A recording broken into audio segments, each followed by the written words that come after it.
ಆತ್ಮೀಯ ಧ್ರುವತಾರೆ ಯೂಟ್ಯೂಬ್ ಚಾನೆಲ್ಗೆ ಸ್ವಾಗತ. ಸ್ನೇಹಿತರೆ, ಇಂದಿನ ಯುವ ಪೀಳಿಗೆ ಮಾನಸಿಕ ಖಿನ್ನತೆಗೆ ಒಳಗಾಗಿ ಆತ್ಮಹತ್ಯೆಗೆ ಶರಣಾಗ್ತಿರುವಂತಹ ಘಟನೆ ಪದೇ ಪದೇ ಬೆಳಕಿಗೆ ಬರ್ತಾ ಇದೆ. ಇಂತಹದ್ದೇ ಘಟನೆ ಇತ್ತೀಚೆಗಷ್ಟೇ ಕನ್ನಡ ಕಿರುತೆರೆಯಲ್ಲೂ ಕೂಡ ಜರುಗಿದೆ. ಆ ನಟಿ ನಂದಿನಿ ಸಿಎಂ ಅಂತ. ಈಕೆ ಕನ್ನಡ ಸಿನಿರಂಗದ ಹಾಗೂ ಕಿರುತೆರೆಯ ಉದಯೋನ್ಮುಖ ಕಲಾವಿದೆ. ಕನ್ನಡದಲ್ಲಿ ಕೆಲವೊಂದಷ್ಟು ಸೀರಿಯಲ್ ಸೇರಿದಂತೆ ತಮಿಳಿನಲ್ಲೂ ಕೂಡ ಅವಕಾಶವನ್ನು ಪಡೆದಿದ್ದಂತಹ ಸಿಎಂ ನಂದಿನಿರವರು ವಿಜಯನಗರ ಜಿಲ್ಲೆ ಹರಪನಹಳ್ಳಿ ತಾಲೂಕಿನ ಚಿಗಟೇರಿ ಗ್ರಾಮದಲ್ಲಿ ಹುಟ್ಟಿದಂತಹ ಹೆಣ್ಣು ಮಗಳು. ಬಳ್ಳಾರಿಯಲ್ಲಿ PUCಯನ್ನು ಮುಗಿಸ್ತಾರೆ. ಹಾಗೆ ಮುಂದಿನ ಶಿಕ್ಷಣವನ್ನ ಪೂರೈಸೋದಕ್ಕೆ ಅಂತ ಹೇಳಿ ಬೆಂಗಳೂರಿಗೆ ಬರ್ತಾರೆ. ಬಳಿಕ ಬೆಂಗಳೂರಿನಲ್ಲಿರುವಂತಹ ಹೆಸರುಘಟ್ಟದ ಇಂಜಿನಿಯರಿಂಗ್ ಕಾಲೇಜ್ನಲ್ಲಿ ಈಕೆ ಇಂಜಿನಿಯರ್ ಪದವಿಗೆ ಸೇರ್ಕೊಳ್ತಾರೆ. ಆಕೆಗೆ ಬಣ್ಣದ ಲೋಕದ ಮೇಲೆ ಬಹಳ ಆಸಕ್ತಿ ಇರುತ್ತೆ. ಕಾರಣ ಅವರ ಕುಟುಂಬವು ಕೂಡ ಬಣ್ಣದ ಬದುಕಿಗೆ ತೆರೆದುಕೊಂಡಂತಹ ಕುಟುಂಬ. ತಂದೆ, ತಾಯಿ ಹಾಗೂ ತಾತ ರಂಗಭೂಮಿ ಕಲಾವಿದರಾಗಿರ್ತಾರೆ ಹಾಗೂ ಬರವಣಿಗೆಯಲ್ಲೂ ಕೂಡ ನೈಪುಣ್ಯತೆಯನ್ನ ಹೊಂದಿದವರಾಗಿರ್ತಾರೆ.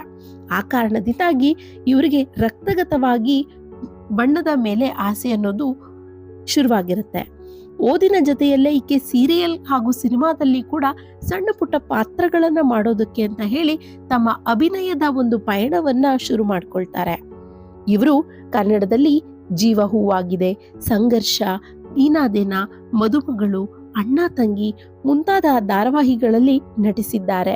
ಹಾಗೂ ಕರ್ನಾಟಕದಲ್ಲಿ ಇತ್ತೀಚೆಗೆ ಭಾರಿ ಜನಪ್ರಿಯತೆಯನ್ನು ಕೂಡ ತಂದುಕೊಟ್ಟಂತ ಸೀರಿಯಲ್ಗಳಾಗಿದ್ವು.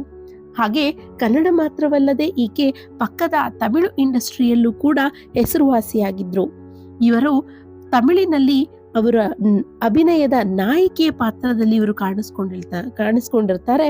ಹಾಗೂ ಗೌರಿ ಅನ್ನುವಂತಹ ಒಂದು ಧಾರಾವಾಹಿನಲ್ಲಿ ದ್ವಿಪಾತ್ರದ ಮೂಲಕ ಜನಮನ್ನಣೆಯನ್ನ ಪಡ್ಕೊಂಡಿರ್ತಾರೆ. ಇವರು ದುರ್ಗಾ ಮತ್ತು ಕನಕ ಎಂಬ ದ್ವಿಪಾತ್ರದ ನಾಯಕಿಯಾಗಿ ಅಭಿನಯಿಸಿ ತಮಿಳುನಾಡಿನಾದ್ಯಂತ ಮನೆ ಮಾತಾಗಿದ್ರು ಈ ನಂದಿನಿಯವರು. ಹಾಗೆ ಇವರು ರಾಜರಾಜೇಶ್ವರಿ ನಗರದ PGನಲ್ಲಿ ಇರ್ತಾರೆ.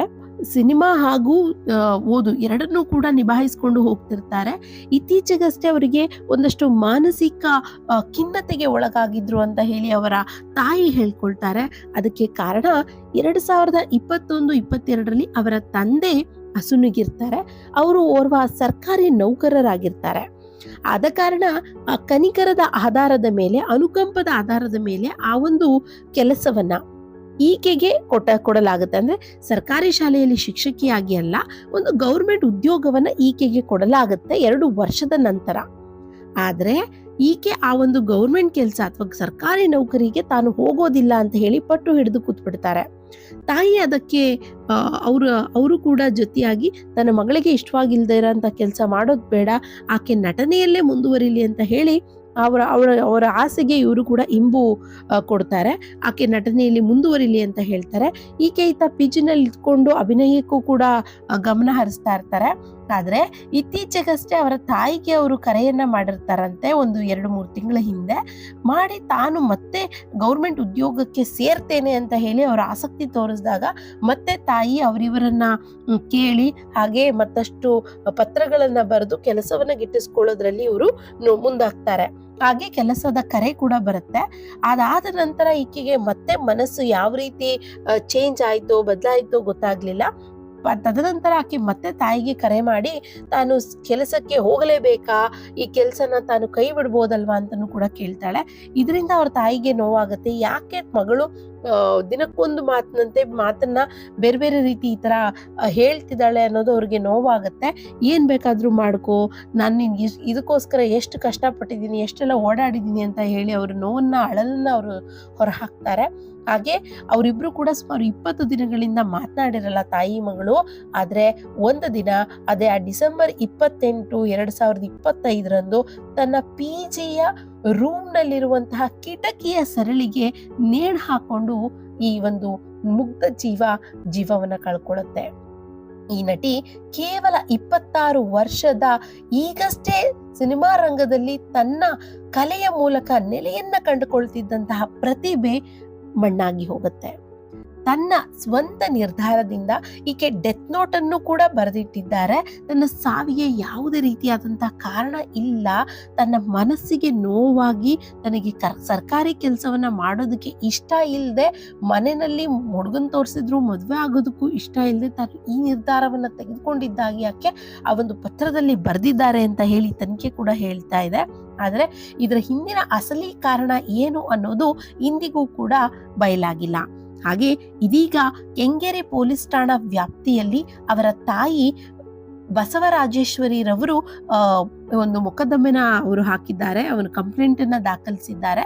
ಅದರ ಪ್ರಕಾರ ಈಗ ತನಿಖೆ ಆರಂಭವಾಗಬೇಕು. ಅವರು ಮೈಲಸಂದ್ರದಲ್ಲಿ ವಾಸವಾಗಿದ್ರು, ರಾಜರಾಜೇಶ್ವರಿ ನಗರ ವ್ಯಾಪ್ತಿಯಲ್ಲಿ ಬರುವಂತಹ ಮೈಲಸಂದ್ರದಲ್ಲಿ ಈಕೆ ವಾಸವಾಗಿದ್ರು PG 1ರಲ್ಲಿ. ಹಾಗೆ PGಗೆ ಬರುವುದಕ್ಕೆ ಮುಂಚೆ ಆ ದಿನ ತನ್ನ ಸ್ನೇಹಿತನೊಂದಿಗೆ ಮಾತನಾಡಿ ಅವರ ಮನೆಯಿಂದ ಬಂದಿದ್ರಂತೆ. ಪವನ್ ಅಂತ ಹೇಳಿ ಅವರ ಸ್ನೇಹಿತರು.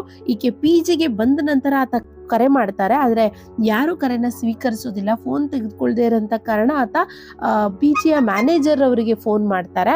ಹಾಗೆ PGಯ ಮ್ಯಾನೇಜರ್ ರೂಮ್ಗೆ ಬಂದ ನೋಡಿದಾಗ ಈ ರೀತಿ ಆಕೆ ಆತ್ಮಹತ್ಯೆ ಮಾಡಿಕೊಂಡಿರುವಂತಹ ಪ್ರಕರಣ ಬೆಳಕಿಗೆ ಬರುತ್ತೆ. ಈ ರೀತಿಯಾಗಿ ಓರ್ವ ಮುಗ್ಧ ಜೀವ, ಯಾವುದೇ ರೀತಿಯಾದಂತಹ ಕಪ್ಪು ಕಲೆಯೂ ಕೂಡ ಆಕೆ ಮೇಲಿರಲ್ಲ. ಇಂಡಸ್ಟ್ರಿಯಲ್ಲಿ ಬಹಳ ಚೆನ್ನಾಗಿ ಅಭಿನಯವನ್ನ ಮಾಡ್ತಾಳೆ ಅಂತ ಹೇಳಿ ಎಲ್ಲೆಡೆಯೂ ಕೂಡ ಪ್ರಶಂಸೆ ಕೂಡ ಬಂದಿತ್ತು. ಅಂತಹ ನಟಿ ಸರ್ಕಾರಿ ಕೆಲಸ ಎಲ್ಲರೂ ಕೂಡ ಬಯಸಿ ತೆಗೆದುಕೊಳ್ಳುವಂತಹ ಕೆಲಸ. ಎಷ್ಟೋ ಲಕ್ಷ ಜನ ನಮಗೆ ಈ ಒಂದು ಕೆಲಸ ಸಿಗಲಪ್ಪ ಅಂತ ಹೇಳಿ ಹಗಲು ರಾತ್ರಿ ಬೇಡ್ಕೊಂತ ಕೂತಿರೋರಿದ್ದಾರೆ. ಆದ್ರೆ ಈಕೆ ಬಂದಂತಹ ಉದ್ಯೋಗವನ್ನ ಬೇಡ ಅಂತ ನಿರಾಕರಿಸಿ ಇದೀಗ 26 ವಯಸ್ಸಿಗೆನೆ ಸಾವಿಗೆ ಶರಣಾಗಿರುವಂತಹ ಘಟನೆ. ಆಕೆಯ ತಂದೆ ಇಲ್ಲದೆ ಇರುವಂತಹ ಮಗಳು, ತಾಯಿ ಆಕೆಯನ್ನ ಸಾಕ್ತಾ ಇದ್ರು. ಆದ್ರೆ ಇದೀಗ ಮಗಳು ಭಾರದ ಲೋಕಕ್ಕೆ ಹೋಗಿರೋದು, ಆ ತಾಯಿಯ ನೋವು ಇನ್ನಷ್ಟು ಮತ್ತಷ್ಟು ಹೆಚ್ಚಾಗಿರೋದು. ಆಕೆಗೆ ಅದ್ ಭಗವಂತ ಆ ಮಗಳನ್ನ ಕಳ್ಕೊಂಡಿರುವಂತಹ ಆ ತಾಯಿಗೆ ಧೈರ್ಯವನ್ನ ಕೂಡ ಕರುಣಿಸ್ಬೇಕು. ಹಾಗೆ ಈಕೆ ಯಾವ ಕಾರಣದಿಂದಾಗಿ ಮನಸ್ಸಿಗೆ ನೋವನ್ನ ಉಂಟು ಮಾಡಿಕೊಂಡು ಈ ರೀತಿ ಮಾಡ್ಕೊಂಡ್ರು ಅನ್ನೋದು ಮುಂದಿನ ತನಿಖೆಗಳಲ್ಲಿ ಗೊತ್ತಾಗಬೇಕಾಗಿರುತ್ತೆ. ಈ ನಿಗೂಢತೆಯನ್ನ ತನಿಖೆ ಮೂಲಕನೇ ಭೇದಿಸಬೇಕಾಗತ್ತೆ. ನೋಡೋಣ ಈ ಒಂದು ನಂದಿನಿ ಅವರ ಸಾವಿನ ಕತೆ ಯಾವ ರೀತಿ ಅಂತ್ಯಗೊಳ್ಳುತ್ತೆ. ಮುಂದಿನ ದಿನಗಳಲ್ಲಿ ಇದನ್ನ ಪೊಲೀಸರು ತನಿಖೆ ಮಾಡಿ ಮಾಹಿತಿಯನ್ನ ಕೊಡ್ತಾರೆ. ಅಲ್ಲಿವರೆಗೂ ಧನ್ಯವಾದಗಳು.